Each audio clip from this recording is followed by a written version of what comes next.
Welcome out to the range, a somewhat rainy day in February, and it's a little chilly. This isn't a part 2, but it goes hand in hand with the video we just did on does barrel length make a difference in 9mm specifically? And I would guess across the board, yes, it does. Today, we're going to be testing the NXD by Norma 9mm 65 grain, 1,730 feet per second, 432 foot-pounds ammunition of 2 different guns. So we'll get a close-up in here and show you the rounds and the guns. We're going to be testing the 4.5-inch barrel Sig Sauer M17 and the 3-inch barrel Ruger LC9 with this non-expanding defensive, I'm moving around too much for you, ammo, or non-expanding defensive ammo is what Norma calls it. So then the NXD. I'm going to shoot it into the meat target. We're going to see if we can do a little bit of accuracy with it, a very little bit. See what kind of results we get out of these 2 different barrel guns. All right, we have the chronograph set up. We got a target set up about 8 yards out. I'm sitting down because I forgot my tripod to my chronograph to allow me to stand up. We're using the Garmin, I want to say it's the Zero chronograph. We're going to start with the 4.5-inch barrel out of the M17 Sig. See what kind of results we get.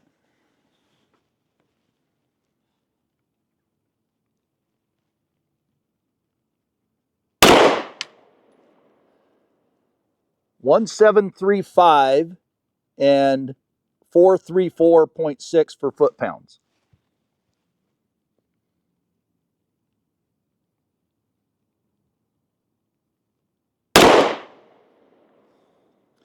.1727, 430.4.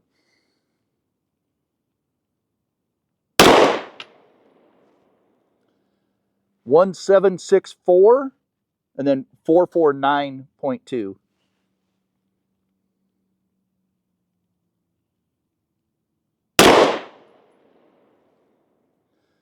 .1812, 473.9.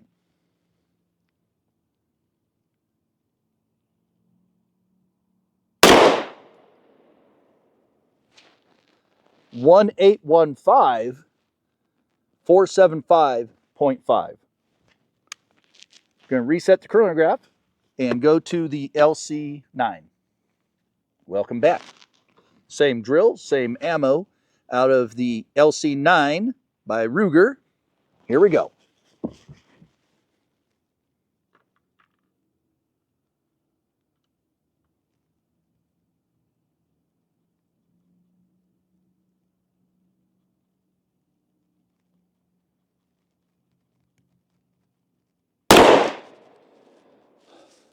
That took forever. I need to shoot this more often. 1665, sorry folks, 400.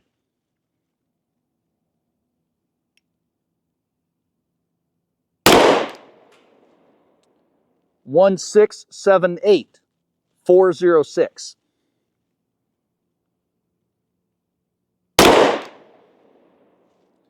1648.1, so it is different, 392.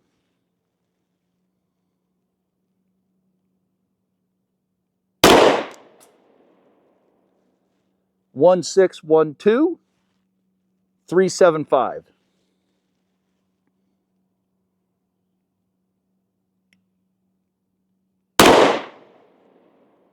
Well, it barely got on the paper, but that's good enough. 1494, 322. We'll be right back with the chronograph results and a little look closer at the targets. Here are the results of the accuracy test, 5-shot group. This one's just me. Yes, it's very frustrating. The rest of it's a pretty decent group. With this, that's the one I got with the Sig M17 with its 4.5-inch barrel. We got an average of 1,770 feet per second. That's 40 feet per second average, faster than the box says you will get. That goes hand in hand with a 4.5-inch barrel. I'm guessing that their test gun is a 4-inch barrel. The foot-pounds average was 452.7. The Ruger LC9, this is the group I was able to hold, if you can call it that, which demonstrates really well that you must go out and shoot the ammo that you, with your firearm, you can't change back and forth. You have to know where that ammo is going to hit. That was with the Ruger LC9. We got a feet per second of 1,619 average. Foot-pounds average was 379. Again, with the 3-inch barrel, that was 151 feet per second difference between the two guns, which is a lot, and 73.7 foot-pounds of energy average. Again, a lot when you're talking about defensive handgun ammunition and calibers. Now we're going to set up the meat targets and see if we can demonstrate that difference for you. So we've got the M17 loaded up. We're going to shoot the meat target with the fleece behind it first. And we're going to move the fleece, shoot the other meat target.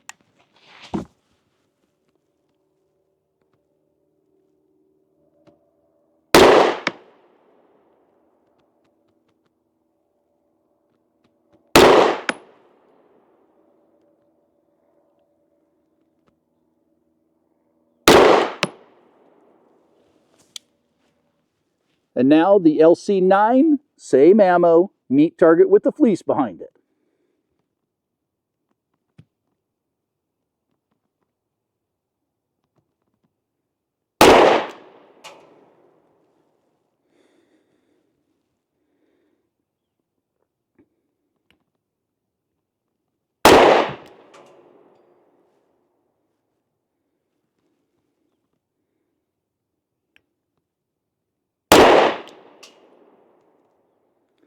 Let's go see what we got. Before we pulled the meat target apart, we found this round right here on the t-shirt, poked through that. I don't know if you can see this, but it went through the ribs, blew up our lung tissue, and stopped right there. We'll pull the rest of it apart and we'll show you the other bullets. All right. Unfortunately, with the way I'm shooting that gun and where it wants to hit these rounds, I missed the ribs except for one, where it went through the ribs, it hit the rib, broke the rib, made a big hole. Where it hit the lung tissue, devastated the lung tissue. Excuse me, I think I'm yelling at myself.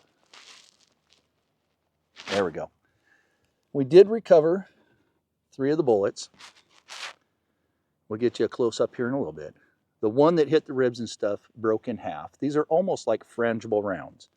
The others kind of melted the fleece and stuck on about the 40th layer of fleece with almost no damage to the actual bullets.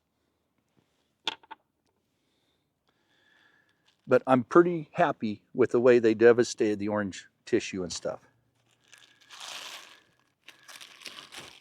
Where it went through the back of the ribs, clipped the rib all the way through, and then I believe the one that hit everything stopped on the first layer of fleece. Here's the bullets up close. These bullets here came out of the Ruger, and we'll review the meat target here in just a second. And the one that hit the ribs shattered, fell apart. The other ones that missed the ribs went through to about the 60th layer of fleece and finally stopped in there and have 0 damage to them. This hand, I have the rounds out of the M17, the Sig Sauer. One bullet shattered, obviously. All these bullets were found on the t-shirt on the back of the target. So they went through the ribs. We'll show you close-ups, all that. Did an excellent job, and then stopped right where they were supposed to. So we got the meat target pulled apart. We showed you the bullets. It went through the t-shirt like it was supposed to, through the leather couch skin. Where it hit the pork steak pectoral, it blew a big hole through there. Blew a big hole through the ribs, which surprises me a little bit. The fact the bullets held together surprises me a little bit. The damage that it did to the orange lung tissue where it hit it is extraordinary. I didn't get quite the hits I wanted to, but the one round that we did get to give good hits gave us those results. Then that round stopped on about the 5th or 6th layer of fleece. The two that missed everything but the t-shirt and leather, they stopped on about the 60th layer of fleece. Let's see what kind of results we got with that same ammo out of the Sig Sauer on the meat target. Now the M17 meat target, where it hit orange lung tissue, devastated it, blew it all up, super surprised. The ribs on the front, big holes through them, broke and shattered the ribs. All three went through the ribs, all three hit different ribs. Giant holes through the pork steak pectoral. Where it went through the back ribs, these are frozen, unfortunately, but it poked nice holes through them and broke the ones inside where it hit them. All the rounds were stopped by the t-shirt on the back, so it dumped the energy just like you want it to do into your target, devastated your target. I am really surprised on that lightweight bullet with the funny tip how well it did. We're going to do one more experiment for you today, or a little demonstration. We're going to take our favorite target soda jugs and put it up. We're going to shoot one with this fancy Norma non-expanding defensive ammo, and we're going to shoot one with a standard hollow point 9mm and see if there's a difference in what happens to fluid when it's hit with these different rounds. The jug on your left will be with the Norma 9mm NXD rounds.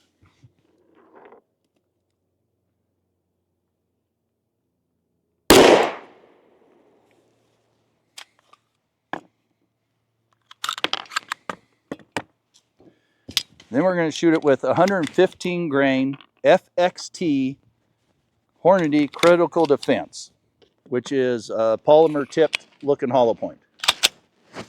Here we go.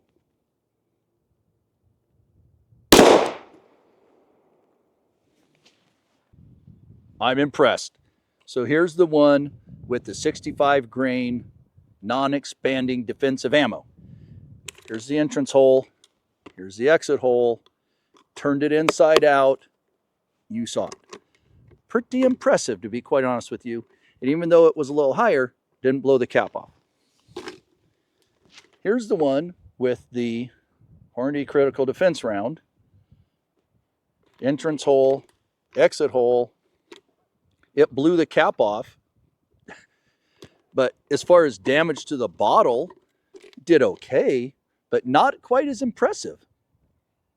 I'm a little shocked. So, let's get behind the table, do a little quick wrap up of today.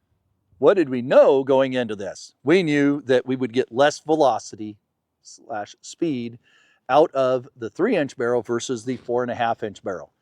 We showed that just with the chronograph. What we didn't know is that how accurate or how well this ammunition would function in these different firearms today. Hopefully I showed that with the very small sampling of the accuracy test.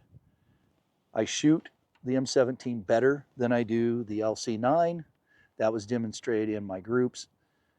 I was able to shoot a little bit of a group with the LC9, but it was almost off the target. That's because this firearm's not sighted in for those rounds. It demonstrates very well that you must sight your firearm in for the rounds you're going to use.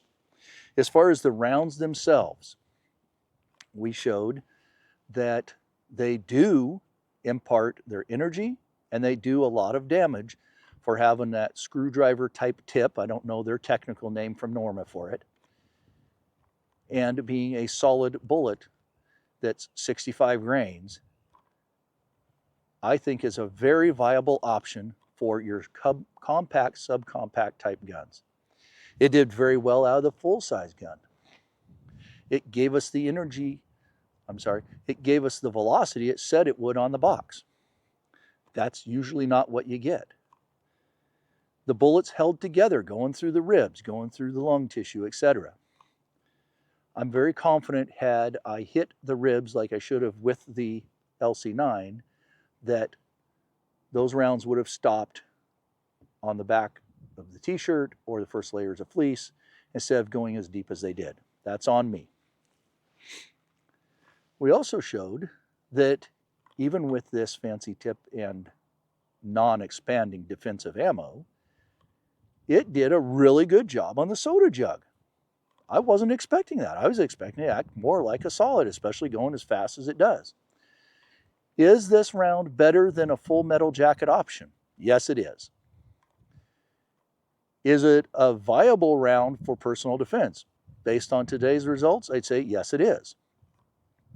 Out of both platforms.